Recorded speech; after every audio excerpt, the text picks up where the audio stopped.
Hello students, आज का topic most IMP है। मैंने आपको पिछले वीडियो में कहा था कि कैपिटल गेन चैप्टर का की फैक्टर जो है वो अब आने वाला है। अभी तक जो भी हमने पढ़ा बेसिक कंसेप्ट थे, how to calculate short term and long term capital gain. तो उसमें हमने sales consideration, cost of acquisition, cost of improvement, selling expenses, इन सब के बारे में पढ़ा। डिफरेंट वैरायटी के क्वेश्चंस जरूर किए हमने, लेकिन वो सब लेस आईएमपी थे। मोस्ट आईएमपी और मोस्ट आस्किंग क्वेश्चन अगर होते हैं तो वो सेक्शन 54 से रिलेटेड होते हैं, या बल्कि यूं कहूं कि एग्जेम्प्टेड कैपिटल गेन सेक्शन 54 से लेके 54 जीबी तक के होते हैं। और ये प्रैक्टिकल लाइफ में भी बड़े काम की चीज इसलिए है क्योंकि जब आपके पास कोई क्लाइंट आएगा तो कैपिटल गेन आप निकाल के दोगे उसे, आप कहोगे इस पे इतने % टैक्स लगता है। वो ये नहीं पूछेगा, वो ये पूछना चाहेगा कि सर टैक्स कैसे बचाएं। कैपिटल गेन तो उसको कोई भी कैलकुलेट करके दे देगा, इवन सॉफ्टवेयर भी है, ऑनलाइन भी उसको बहुत सारे मिल जाएंगे, लेकिन उसको प्लानिंग करवाने वाला व्यक्ति चाहिए, उनको कंसल्टेंट चाहिए ऐसा जो उनकी प्लानिंग कर सके, टैक्स सेविंग कर सके according to rules. Tax evasion की बात नहीं कर रहा मैं, टैक्स प्लानिंग की बात कर रहा हूं। एज पर रूल्स वो क्या क्या एग्जम्पशन ले सकता है कैपिटल गेन में से। तो मोस्ट आईएमपी पार्ट हम पढ़ने जा रहे हैं, बिल्कुल ध्यान से पढ़ने लायक चीजें और अधिकांश क्वेश्चन, यानी ये समझ लो मैंने अभी तक सिंघानिया में आपको मेन प्रैक्टिकल क्वेश्चन तो दिए ही नहीं, अब आएंगे मेन प्रैक्टिकल क्वेश्चन जो एग्जाम में आते हैं और जो आपको रियल लाइफ में काम आएंगे, जो सीए फाइनल तक काम आएंगे आपको कैपिटल गेन चैप्टर का मेन पॉइंट। कैपिटल गेन निकालने तक की स्टेप पूरी। कैपिटल गेन निकालने के बाद हम उसमें से लेस करेंगे एग्जेम्पशन, एग्जेम्प्टेड कैपिटल गेन। तो एग्जेम्प्टेड कैपिटल गेन में बहुत सारे सेक्शन हैं और सब सेक्शन के अलग अलग कंडीशंस हैं, कब क्या करने पर कितना कैपिटल गेन एग्जेम्प्ट होगा, ये अब हमें पढ़ना है। तो कोई भी क्वेश्चन आएगा तो कंप्लीट आएगा, यानी आपको कैपिटल गेन तक तो आना ही है और उसके बाद एग्जेम्पशन की बात करेंगे। एग्जम्पशन कहां लिखे हैं आप, पेज नंबर 8 पर आए नोट्स में। ये समरी फॉर्म में मैंने आपको दी है, कहीं आपको कोई बुक रिफर करने की जरूरत नहीं है, ना आपको स्टडी मटेरियल में से देखने की जरूरत है। ये समरी नोट्स हैं including amendments, applicable for assessment year 2021। Complete है ये नोट्स और समरी फॉर्म में रहेंगे, टेबल फॉर्मेट में रहेंगे, तो एट ए ग्लांस आपको याद रहेगी कंडीशंस, तो आपके लिए अप्लाई करना इजी हो जाएगा। और यहां मैं जरूर कहूंगा कि आपको सेक्शन नंबर 100% याद करना ही है। तो पहले शुरुआत करते हैं। इन सब में सबसे ज्यादा आईएमपी कौन सा है, तो सेक्शन 54 पहला ही सेक्शन मोस्ट आईएमपी। और पहले सेक्शन को पढ़ाने में सबसे ज्यादा टाइम लगता है अक्सर, क्योंकि कुछ कंडीशंस ऐसी है, कुछ रूल्स ऐसे हैं जो कि कॉमन है सभी के लिए। तो सारे कॉमन रूल्स का डिस्कशन हम फर्स्ट सेक्शन में कर लेंगे, तो आगे सेक्शन में उसको रिपीट करने की जरूरत नहीं पड़ेगी। इसलिए पहला सेक्शन बड़ा है, इस सेक्शन का वीडियो ज्यादा बड़ा रहेगा। 54 सेक्शन, सेकंड कॉलम में मैंने लिखा है assessee. Assessee means who can claim exemption under section 54। तो only individual and HF can claim. Company assessee और फॉर्म असेसी और any other assessee can not claim section 54 exemption. तो असेसी कौन हुए, individual and HF. On what conditions exemption available, तो ये आपको third column में मिलेगी। डेफिनेटली कैपिटल गेन है तो ये एग्जम्पशन की बात हो रही, गेन ही नहीं है तो एग्जम्पशन की बात ही नहीं होगी। तो गेन कब होगा कैपिटल गेन, जब ट्रांसफर ऑफ असेट होगी, और ट्रांसफर ऑफ असेट अगर है इसका मतलब सेल। तो क्या लिखा हुआ आप देखें थर्ड कॉलम, ये मोस्ट आईएमपी है। Transfer of residential house, transfer of residential house. आपको बेचना क्या है, रेसिडेंशियल हाउस बेचना है, ट्रांसफर करना है, कैसे भी करवाओ। रेसिडेंशियल हाउस ट्रांसफर करने पे जो कैपिटल गेन अराइज होगा, तो वहां तक तो हम आ ही जाएंगे। यानी आप रेसिडेंशियल हाउस सेल करोगे तो sales consideration, index cost of acquisition, index cost of improvement, selling expenses हो तो सेलिंग एक्सपेंसेस वगैरह वगैरह निकाल के आप कैपिटल गेन तक तो आ ही जाएंगे। अब हम बात कर रहे हैं अंडर सेक्शन 54 एग्जेम्प्ट कितना होगा। मान लो यहां 10 लाख कैपिटल गेन है, तो एग्जेम्प्ट कितना होगा और कब होगा, हम ये बात कर रहे हैं। तो आपका क्वेश्चन आधा तो मैंने सिखा दिया यहां तक का, how to calculate long term capital gain और शॉर्ट टर्म कैपिटल गेन। अब हम सीख रहे हैं एग्जम्पशन। तो transfer of residential house property and purchase of और construction of one residential house property situated in India, ये हमारा रूल है। बेचना क्या है, रेसिडेंशियल। खरीदना क्या है या बनवाना क्या है, परचेज और कंस्ट्रक्शन भी करवा सकते हो, residential house. One residential house situated in India. भाई लॉ को पढ़ने का रूल मैं बहुत बार बता चुका हूं, जो लिखा हो पढ़ो, जो नहीं लिखा हो जरूर पढ़ो। यहां लिखा हुआ रेसिडेंशियल हाउस प्रॉपर्टी ट्रांसफर करना है, बेचना क्या है, रेसिडेंशियल, कुछ और नहीं। कुछ और बेचोगे उस पर एग्जम्पशन नहीं मिलेगा। रेसिडेंशियल, तो रेसिडेंशियल किसका, हमारा खुद के रहने का या किराएदार रहता था, किराएदार रहता था, हमने उससे खाली करवा के मकान बेच दिए, या हम खुद रहते थे, कौन सा रेसिडेंशियल। तो अगर ये लाइव क्लास होती तो डेफिनेटली आपका आंसर ये रहता है कि सर सेल्फ रेसिडेंशियल, बट नहीं, लॉ में कहां लिखा सेल्फ रेसिडेंशियल, उन्होंने लिखा रेसिडेंशियल। तो आप समझते हो रेसिडेंशियल और कमर्शियल प्रॉपर्टी में फर्क। रेसिडेंशियल मतलब रहने लायक, कोई भी रहे, आप रहो, आपके रिलेटिव्स रहे, फ्रेंड रहे, किराएदार रहे, कोई भी रेसिडेंशियल होना चाहिए। कमर्शियल में क्या आता है, कमर्शियल में शोरूम, गोडाउन, इस तरह के ऑफिसेस, इस तरह की चीज आती है। तो कमर्शियल और रेसिडेंशियल में ये फर्क है। तो यहां कहीं सेल्फ रेसिडेंशियल नहीं लिखा, तो आप खुद का मकान बेचें सेल्फ रेसिडेंशियल, या आपके रेसिडेंशियल प्रॉपर्टी जो आपने इतने दिनों से लेट आउट कर रखी थी, अब आपने मकान खाली करवा के और बेचने की सोच लिया, तो वो भी रेसिडेंशियल हाउस प्रॉपर्टी। ठीक, परचेज करने की बात करते हैं। परचेज क्या करना है या कंस्ट्रक्शन भी क्या करना है, तो रेसिडेंशियल ही करना है। वही बात, अगेन सेम डेफिनेशन, जो खरीदोगे उसमें आप खुद रहो या आप लेट आउट कर दो, बट रेसिडेंशियल नेचर की होना चाहिए, कमर्शियल नेचर की ना। कितनी प्रॉपर्टी खरीदना है, ओनली वन रेसिडेंशियल प्रॉपर्टी, वो भी कहां, इंडिया में। पैसा इंडिया का इंडिया में रहना चाहिए, बाहर नहीं जाना चाहिए। तो आप ध्यान से पढ़ें, एक ही प्रॉपर्टी खरीद सकते हो आप।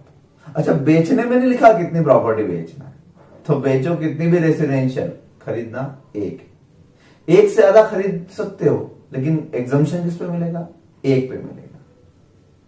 तो बहुत सारा और क्रॉस क्वेश्चन भी करेंगे हम, पहले एक बार समझ लें इसको।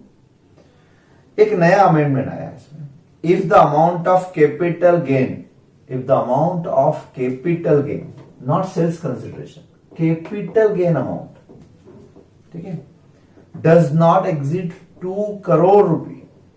किन लोगों की बात कर रहे हैं, जिन असेसी का कैपिटल गेन का फिगर 2 करोड़ रुपए से ज्यादा नहीं है, मतलब 2 करोड़ है या उससे कम है, क्या कर सकते हैं, द असेसी कैन परचेज और construct 2 residential house properties in India with effect from assessment year 2021, but this concession is available only once in life time.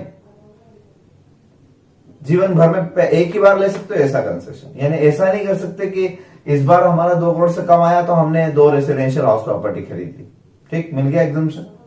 फिर 2, 4, 5 साल बीतते और हमने वो दोनों प्रॉपर्टी फिर बेच के फिर एक और प्रॉपर्टी खरीद ली, 2 प्रॉपर्टी और खरीद ली, तो ऐसा बार बार नहीं मिलेगा, कितना, लाइफ टाइम एक बार मिलेगा। ये 2 करोड़ वाला, ये वाला ऊपर वाला पार्ट नहीं। ऊपर वाला पार्ट तो आप एक मकान बेचो फिर एक खरीद लो, फिर एक मकान बेचो फिर एक खरीद लो, बार बार भी मिल सकता है। लेकिन ये जो अमेंडमेंट आया है नया, ये 2 रेसिडेंशियल हाउस प्रॉपर्टी का 2 करोड़ के केस में ये पहली बार आया है। ये अमेंडमेंट है, इसके स्टार बनाना, ऐसे पॉइंट तो ऑब्जेक्टिव में ज्यादा आ सकते हैं, एमसीक्यू। तो इस पूरे से हमने ये समझा इस कॉलम से कि क्या ट्रांसफर करना है और ट्रांसफर करके क्या परचेज करना है, रेसिडेंशियल। एक बेसिक रूल एक याद रखोगे, 2 तो आपका अमेंडमेंट है, उसके साथ 2 करोड़ याद रखना पड़ेगा।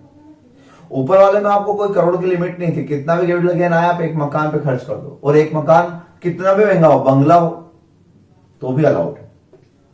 तो ऊपर वाले केस में आपको लिमिट अमाउंट से कोई लेना देना नहीं है, आपको जितना लिखा एग्जैक्टली सेम याद रखना है। ट्रांसफर ऑफ रेसिडेंशियल हाउस, कितने में बेचा उससे कोई मतलब नहीं, कितना कैपिटल गेन आया उससे भी कोई मतलब, कोई लिमिट नहीं दे रखी है, यहाँ 100 करोड़ हो, 200 करोड़ हो या 2 लाख रुपए हो, क्या फर्क पड़ता है। हर छोटे बड़े सारे एसएससी के लिए है ये सेक्शन।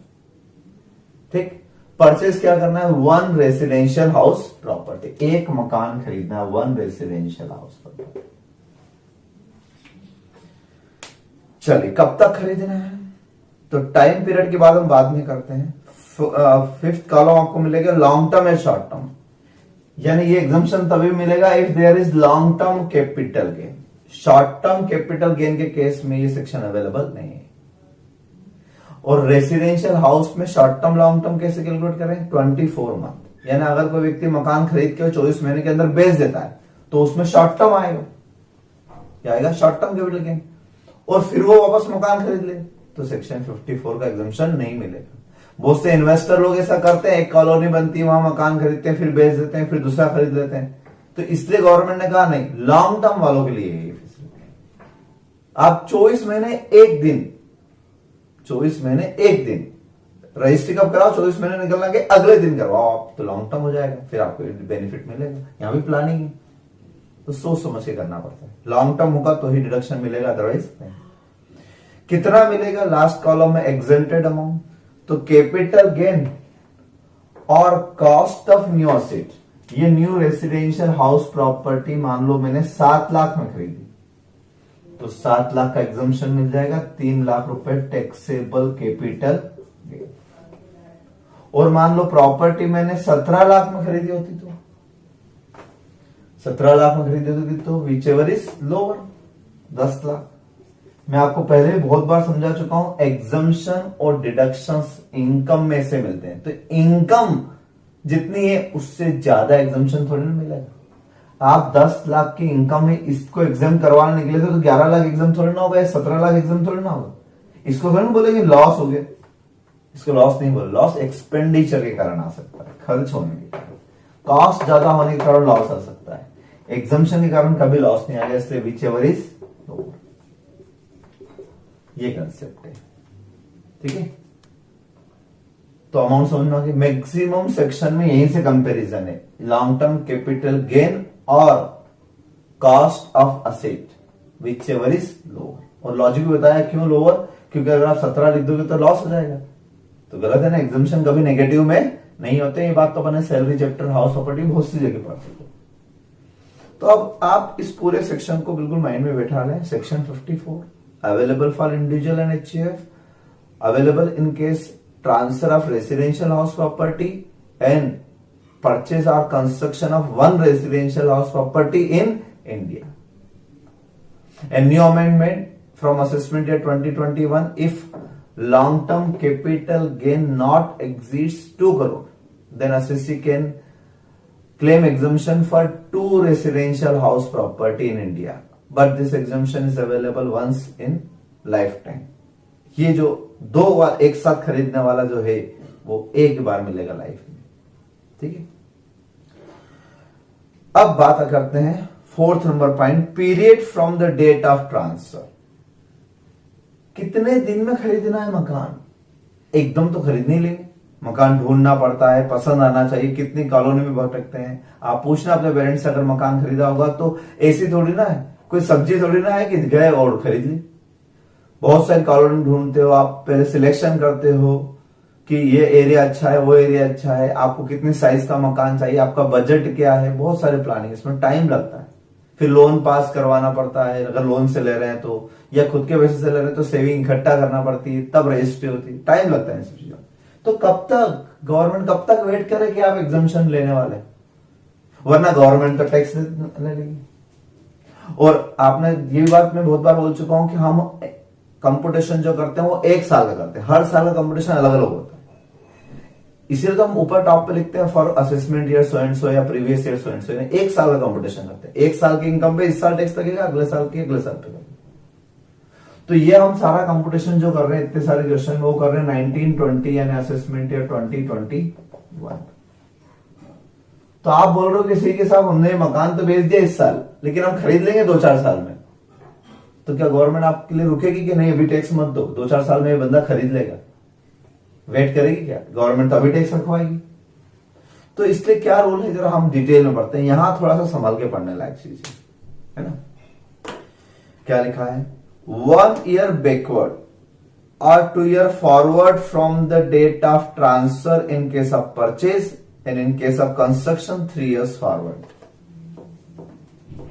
इसको हम डिटेल में समझ लेते हैं।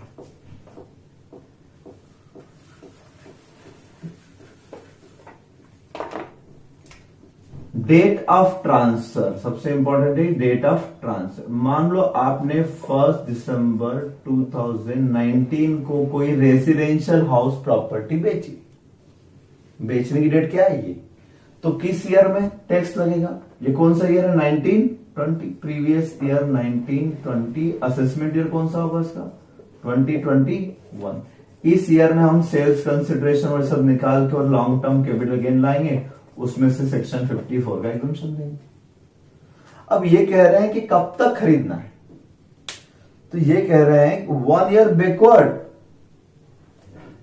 मतलब 1 साल पीछे जा सकते हो आप, 1 साल पीछे। इस डेट को फिर से लिख देता हूं मैं बीच में।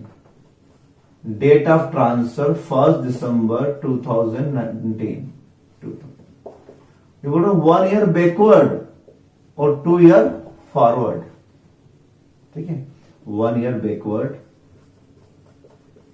Backward and 2 year forward. तो 1 year बैकवर्ड का मतलब ये है कि 2018 में जाऊं मैं, 1 दिसंबर 2018, ठीक है। 2 दिसंबर 2018। 2 क्यों लिया? बहुत पहले बताया था मैंने एक बार कि जब हम जैसे आप वीक की काउंटिंग करते हो तो मंडे से स्टार्ट हुए, तो 7 दिन मंडे पे खत्म करोगे क्या, कि एक दिन पहले? एक दिन पहले ना, संडे पे खत्म कर दोगे वीक, कहीं से भी स्टार्ट करोगे। ऐसे यहां पर भी 1 तारीख को डेट ऑफ ट्रांसफर है, तो इधर 2 दिसंबर से 1 दिसंबर, 2 से 2 नहीं, 2 से 2 पे अगर आएंगे तो 2 और 2 दोनों तरफ काउंट हो जाता है। तो 2 से चले और कहां पर आके खत्म हो गए? 1 पर, ठीक है। वैसे एक दिन का इतना कोई फर्क नहीं पड़ता, इतना कोई माइनर देंगे नहीं वो आपको। और इधर 2 year फॉरवर्ड की बात करें अगर हम, यानी यहां पर हमको 30 नवंबर 2021, ठीक है, 30 नवंबर 2000, 1 दिसंबर से चले, 1 दिसंबर में लिख दो भी, कोई दिक्कत वाली बात नहीं, मैं फिर बोल रहा हूं, कोई इतना डीप नहीं। बट आपको याद रखना है 1 year backward 2 year forward for purchase करने के लिए आपको ये टाइम दिया है। और फॉर कंस्ट्रक्शन के लिए आपसे कहा गया है 2022, 19 से लेके 22 तक, ये कंस्ट्रक्शन, फॉर कंस्ट्रक्शन। तो रेसिडेंशियल हाउस प्रॉपर्टी को बनाने के लिए 3 साल का टाइम दिया है, खरीदने के लिए 2 साल का टाइम दिया है। लेकिन ये बात समझ में कैसे आएगी आपको कि ये पहले, तो भी मैं समझाता हूं, आप प्रैक्टिकल लाइफ से थोड़ा जुड़ा करो। कोई भी व्यक्ति अपना मकान जो अभी है एग्जिस्टिंग, मान लो मेरा मकान सिटी में है, तो सिटी में मैं मकान बेच के कॉलोनी में जाना चाहता हूं, तो पहले बेच दूं फिर ढूंढने जाऊं, और नहीं मिले तो क्या किराए के मकान में जाऊं, मतलब ये मकान भी गया मेरे हाथ से। इसलिए जनरल लोग क्या करते हैं, जनरल लोग ये करते हैं कि पहले अपना दूसरा मकान जो नया खरीदना वो ढूंढ लेते हैं, वो ढूंढ के और वहां पर एग्रीमेंट कर लेते हैं कंफर्म, फिर ये वाला मकान बेचते हैं। अक्सर लोग ऐसा करते हैं, आप कभी भी देखना। इसलिए गवर्नमेंट ने भी 1 year बैकवर्ड का, यानी आप पहले खरीद लो अपना एक मकान, रेसिडेंशियल हाउस प्रॉपर्टी 1, फिर अपना ये रेसिडेंशियल हाउस प्रॉपर्टी बेच दो, तो भी वो न्यू कहलाएगा और उसका एग्जम्पशन इधर मिलेगा। सारी बात समझ में? तो मान लेते हैं हम कि हमने यहां पर एक रेसिडेंशियल हाउस प्रॉपर्टी बेची, सेल्स कंसिडरेशन आया, उसका इंडेक्स कॉस्ट वगैरह सब लेस करने के बाद लॉन्ग टर्म कैपिटल गेन आया। अब हमने सेक्शन 54 में, ये हमने दिसंबर में बेची, सेक्शन 54 में हमने इससे पहले ही मकान खरीद लिया था इस दौरान कहीं, यहां पर कहीं पर हमने मकान खरीद लिया था, मान लेते हैं हम इसमें इधर ही मान लेते हैं, चलिए 10 दिसंबर 18 को ही खरीद लिया था, 10 दिसंबर 18 को ही खरीद लिया था, तो भी वो न्यू कहलाएगा, न्यू रेसिडेंशियल हाउस प्रॉपर्टी, और उस पर आप एग्जम्पशन ले सकते हो। तो बेचा बाद में, खरीदा पहले, अलाउड ऐसा, लेकिन ओनली 1 ईयर, इससे पहले खरीद लिया होगा उस वाले मकान पर एग्जम्पशन नहीं है। तो न्यू रेसिडेंशियल होना चाहिए। तो न्यू का मतलब सिर्फ 1 साल के अंदर अंदर जो है वो न्यू, उससे पहले का है वो न्यू नहीं। तो या तो इधर खरीद लो आप, या फिर कब खरीद लो, इधर खरीद लो। गवर्नमेंट कहां मना कर रही है भाई? इतने सारे तरह के लोग होते हैं, कुछ लोग पहले अरेंजमेंट कर लेते हैं तो पहले खरीद लेंगे, कुछ लोग बेचने के बाद पैसा तो आए फिर खरीदेंगे ना, पैसा ही नहीं था कैसे खरीद ले। ये वाला काम तो वो लोग करेंगे जिनके पास पैसा ज्यादा होता है, तो पहले खरीद लिया और फिर ये जो बेचा है ये पैसा अलग से आ गया उनके पास। तो मकान आजकल बहुत महंगे होते हैं, इसलिए लोग क्या करते हैं अभी के दौर में कि पहले बेच दिया, पैसा आया, उस पैसे को इन्वेस्ट कर दिया किसमें, न्यू रेसिडेंशियल हाउस प्रॉपर्टी। तो गवर्नमेंट ने 2 साल का टाइम दिया। कुछ लोग प्लॉट लेके बनवाते हैं, तो प्लॉट लेके बनवा लो, गवर्नमेंट मना नहीं कर रही, आप प्लॉट लेके और बनवा लो, लेकिन बनवाना कब तक, within 3 year, within 3 year from the date of transfer. सब चीज कहां से रही, from the date of transfer. 1 year backward from the date of transfer, 2 year forward from the date of transfer, 3 year forward from the date of transfer. Construction completed, ध्यान रखना वहां पे construction completed word लिख देना, यानी यहां पर complete हो जाना चाहिए 3 साल में। लॉ को अगर बहुत डीप में जाके पढ़े अगर हम, तो उसमें स्टार्टिंग डेट नहीं लिखी है कि मकान बनना शुरू कब हुआ था, कमेंसमेंट डेट नहीं। हो सकता है कि आपने प्लॉट आज से 5 साल पहले ले रखा था किसी कॉलोनी में, बनाना अब शुरू हो गया, इस पैसे से, ये जो मकान बेच के पैसा है इसको इन्वेस्ट कर दिया उसके बनाने पर, ठीक है, तो भी आपको एग्जम्पशन मिलेगा क्योंकि कमेंसमेंट की डेट नहीं लिखी है। कंस्ट्रक्शन कंप्लीट हो जाना चाहिए विदिन 3 ईयर। कंप्लीट होने का मतलब आप समझते हो, उसमें छत डल जाए, दीवारें खड़ी हो जाए, मतलब रहने लायक हो जाए, रेसिडेंशियल तभी तो कहलाएगा। खाली आपने अभी ईंटें जुड़वा ली, उसके ऊपर कलर वलर कुछ भी नहीं करवाया है, तो क्या वो रेसिडेंशियल है? वो तो वर्क इन प्रोग्रेस है। इसलिए रेसिडेंशियल होना चाहिए और कंस्ट्रक्शन कंप्लीटेड होना चाहिए, substantial part of construction completed with in 3 year, तो आपको एग्जम्पशन मिलेगा। तो प्लॉट कब खरीदा उससे कोई मतलब नहीं है, आपने कंस्ट्रक्शन। अच्छा, ऐसा भी सारी बात बता दूं मैं आपको, यहां पर सब तरह के भी हो सकते हैं। ये ऐसा केस, ये ऐसा सेक्शन है जिसमें सबसे ज्यादा केस हुए हैं, कोर्ट में सबसे ज्यादा बहस होती है इस पे, बहुत केस हुए हैं, ढेर सारे सीए फाइनल में बहुत पढ़ोगे आप। आईपीसी लेवल पे केसेस नहीं, इसलिए नहीं बता रहा हूं। आप प्लॉट अभी खरीद लो और कंस्ट्रक्शन करा दो, तो प्लॉट पे भी मिलेगा और कंस्ट्रक्शन कॉस्ट पे भी मिलेगा, दोनों पे मिलेगा एग्जम्पशन, ठीक है।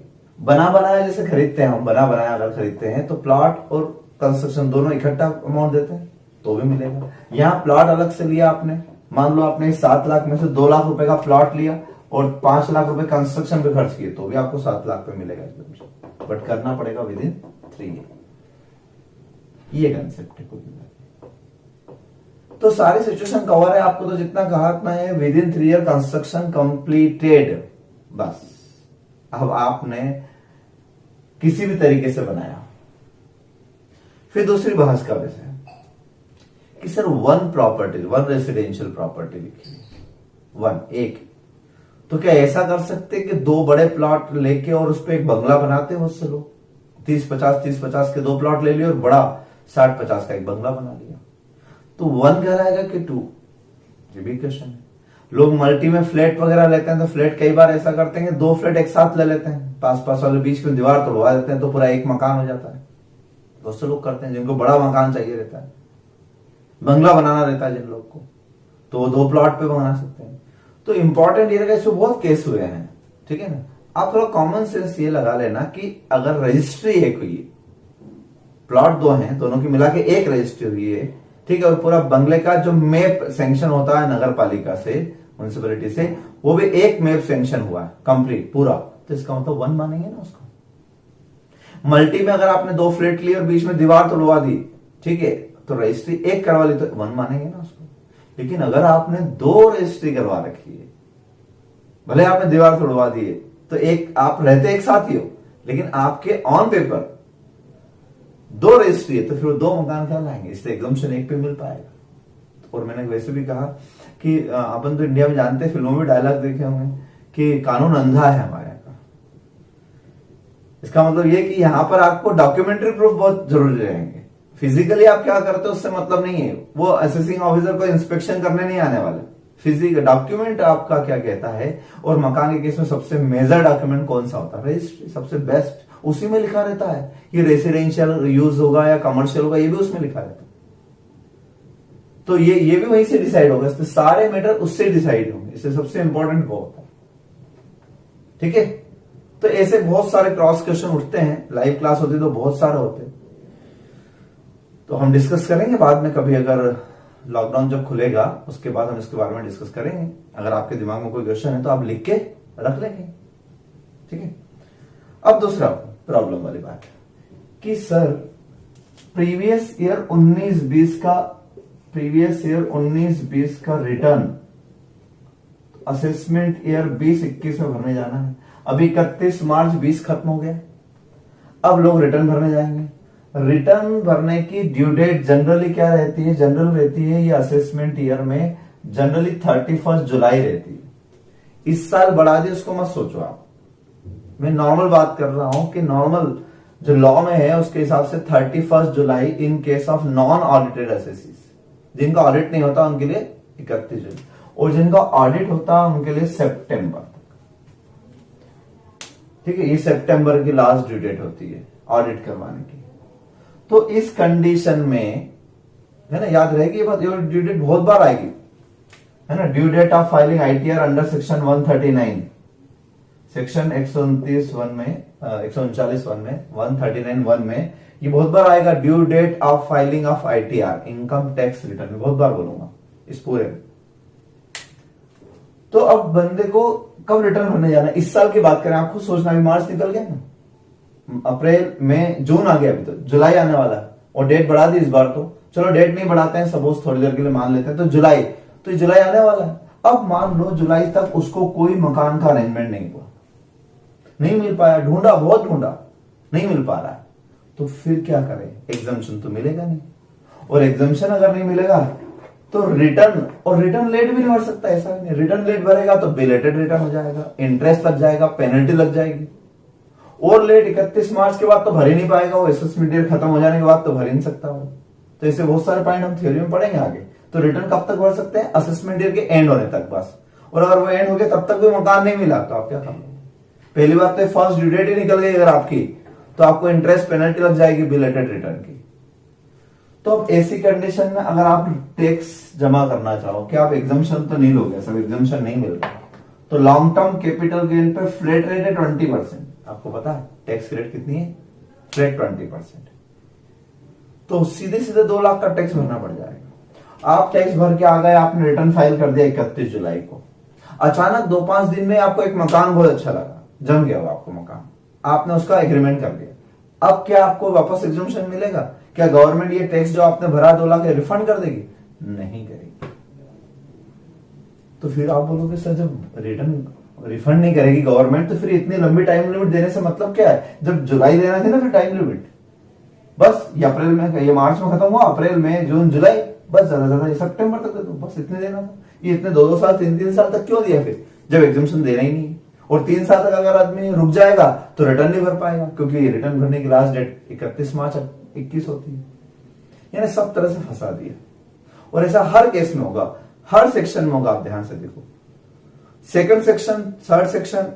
अब सारे सेक्शन वन क्या करना है, जितना डिस्कस हम यहां कर रहे हैं उतना आगे नहीं कर पाए, करना है आगे सिर्फ इतना सा देखना है, जैसे सेक्शन 50 और बी में आप देखें कि वहां सेल क्या करना है, sale of urban agriculture land and purchase क्या करना, एग्रीकल्चर लैंड अर्बन और रूरल लैंड, जो बेचा वही खरीदा। ऐसे बहुत सारे सेक्शन, सब में टाइम पीरियड है, सब में टाइम पीरियड इसी तरह का है, और सब में ये प्रॉब्लम आएगी।